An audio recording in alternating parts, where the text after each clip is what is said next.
Awareness and road safety precautions గురించి చెప్పడానికి వచ్చాను. ప్రస్తుత రోజుల్లో ఈ రహదారి భద్రత అనేది చాలా ఇంపార్టెంట్ ఉంది. ప్రతి ఒక్కరూ కూడా రహదారి భద్రత గురించి తెలుసుకోవాల్సిన అవసరం ఉంది. ఎందుకంటే ప్రతి ఒక్క నిమిషము ఎక్కడవుతుంది యాక్సిడెంట్ అవుతా ఉంది, ఆలోచనలు ఎదుర్కొట్టుకుంటున్నారు, ప్రాణాలు పోగొట్టుకుంటున్నారు, మంచాన పడుతున్నారు. ముఖ్యంగా పిల్లలు 35 years చెప్తారు, పేరెంట్స్ అందరు పిల్లలకి వాళ్ళ పేరెంట్స్ సేమ్ చెప్తుంటారు.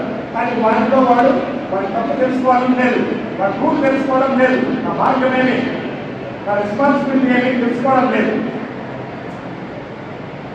సో ఈ రహదారి భద్రతలో బండి మీద పోయే వాళ్ళు ఒకటే చనిపోతున్నారా అంటే లేదు, నడుచుకొని పోయే వాళ్ళు కూడా చాలా జాగ్రత్తగా పోవాలి.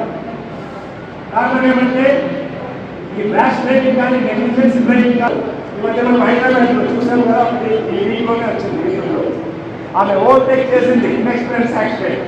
ఓవర్టేక్ చేసిన తర్వాత రైట్ పోయింది, అగ్నిమని తగ్గింది, ఆమె కింద పడింది. కాకపోతే పిల్లోడు పిల్లో తల మీద మాత్రమే అగ్నిమై వెళ్ళిపోతుంది, అక్కడే చనిపోయింది.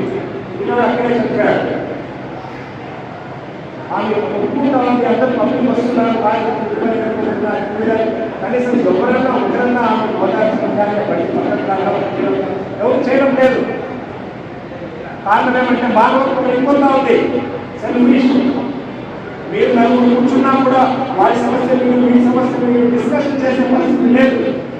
ఎవరు సెల్ ఫోన్ వాడుతుందనే ఆ సెల్ ఫోన్ కూడా ఒక వీడియోని కంటిన్యూగా